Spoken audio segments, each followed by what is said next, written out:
That's a service thing, because I was in the service also. Mrs. Molesta and Mr. Capriolo, please contact the main office. Rich Miller, please come to the office.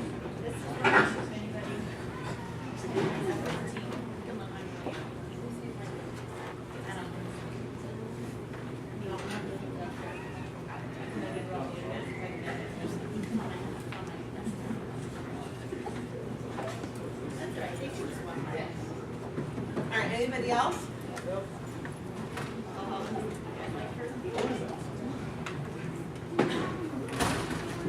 We did. Yeah, a lot of people waited, mold and waited and mold, but we knew, and when we knew that even if they did find something, it wasn't going to be much of anything.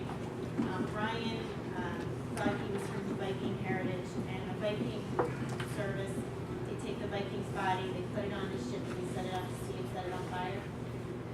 So on September 16th, 5 days later, we had a first memorial service in his hometown of Spencer, Massachusetts, and then at the end of September, we had someone build us a Viking ship, and not a ship, but a model of a Viking ship, and we got all kinds of permits and special whatever. And again, this was all done by people around me. I was definitely not focused on any of this, but we had a ship built, put some of Brian's favorite things in it, and we set it out in Barnstable Harbor off the Cape and set it on fire, and that was the memorial service there. But yeah, it was amazing how the world, the country, the town, the individual people came together and made his service happen 5 days after September 11th. And the Viking ship was later, but it was. I wouldn't have wanted to bury anything. This was the best way for me to do it. Put it into perspective, there were, of all the fatalities, there were only 175 intact bodies that were found. Intact meaning enough to identify people. To this point, there's still about 26,000 body parts. And they still find some more. So, it's staggering, really, statistics. We don't want to hit you with a bunch of numbers and stuff. We tend to do that because there's 125 people here, right? About. So if you see the same people every day, now tomorrow, this whole side of the room is gone. They were your friends, they were your fellow students, and they're just not here. The only thing they did was got up and they went to where they had to go. Everybody in those buildings, all they did was get up and go to work. Okay? That's it. They wanted, you got to put food on the table, you have to put clothes on the kids' back, they got to go to school. They weren't hurting anyone. They weren't going off to a war. They weren't fighting anyone. All they did was get up and go to work just like every other day. And they never made it home. So again, we get to be the voices for these people. That's why any kind of questions you want to ask, please. And I always say down in the Tribute Center, we have a room, and there's all pictures in that room. Okay?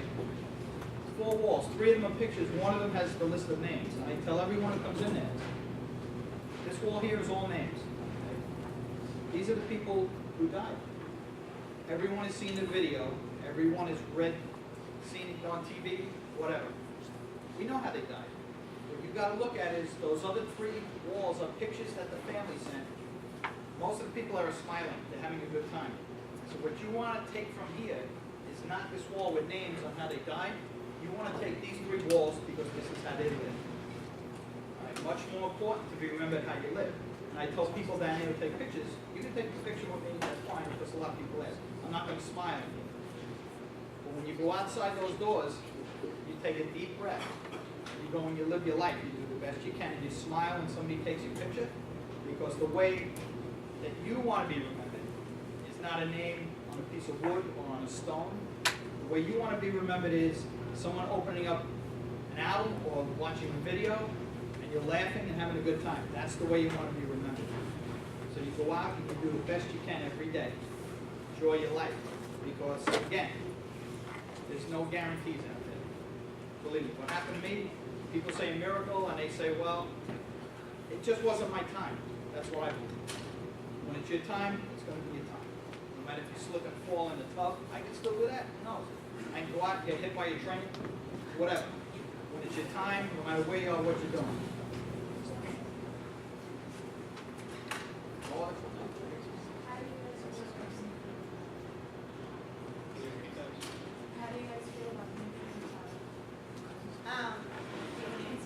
It's not called Freedom First of all, Tower. that is a little too pretentious. I don't. Building one. Building one. And even though it's building one, it'll never be Tower One, the way we remember it. So people want. It is what it is. I am thankful they did not build in the footprints. I'm thankful that they didn't put up 2 towers. But life goes on. And I am, as a person who's lost somebody, whose remnants, who knows where they are, I've gotten myself into a place with, you know what, you're never going to satisfy the majority, everybody. There's always going to be somebody unhappy when you're talking 2,700 times 20 family members a person. So me personally, I think the memorial is breathtaking. I think that plaza has done it right. But that's my opinion, and there will be family members that aren't. But I release my breath and take a deep breath every time I log on to it, because I just feel like they've honored my husband right. And that's all I do. We don't get too political. We're not allowed, because somebody had asked me years ago, well, what do you think they should build there? And the guys had the cameras and had the microphones.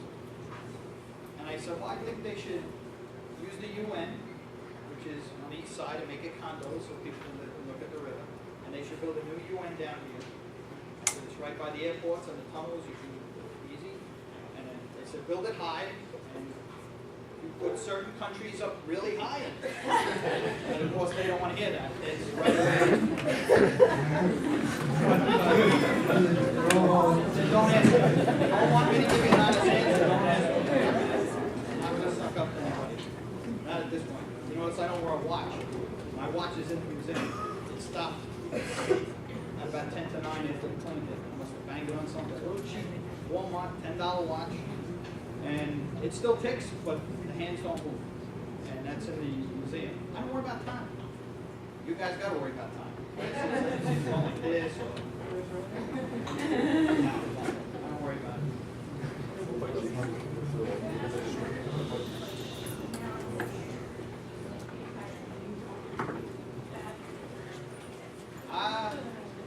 As far as scared, not at the time, because again, adrenaline kicks in, and you just do what you got to do.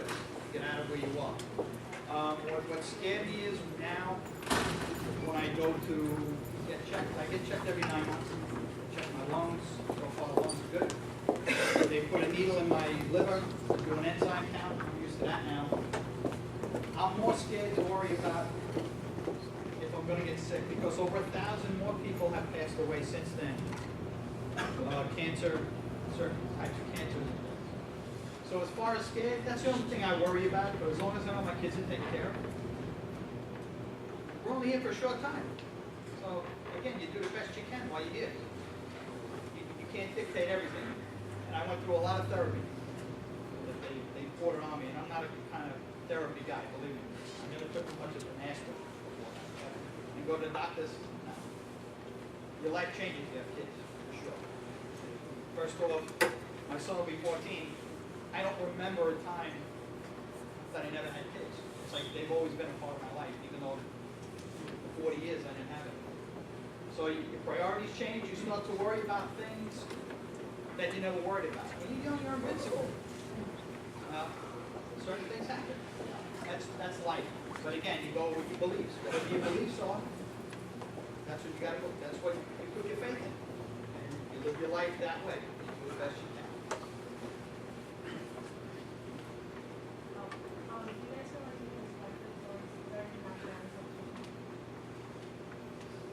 Perspective towards. Certain nationalities. No, I still hate everybody.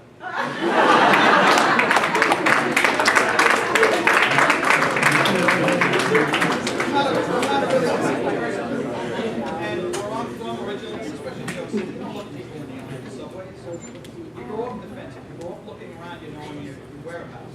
I didn't grow up in the country. I don't hate everybody. definition, but you watch the stove, and it doesn't matter, it's not a certain color, it's not a certain religion. Because when those buildings came down, it didn't matter if you were white, or black, or Hindu, or Christian, or Jewish. It didn't matter if you were male, female, it didn't matter if you were German Shepherd, it didn't matter if you were 4 years old, 40 years old, 80 years old. When they came down, you were there when it ended, or you weren't. There was no distinction of any kind of class. How many countries? 163 countries, right? Yeah. So, again, no guarantees, just, listen, you guys are young, man, go ahead, have a good time. Stay in school. Just gonna ask one more question, and unfortunately, due to our schedule, we're gonna have to move on. But throughout the day, you know, everyone takes things differently. Some people joke things off, something, you know, especially our young men, you know, tend to laugh things off and make jokes about it, but in reality, may be affecting us. We all show our emotions different ways.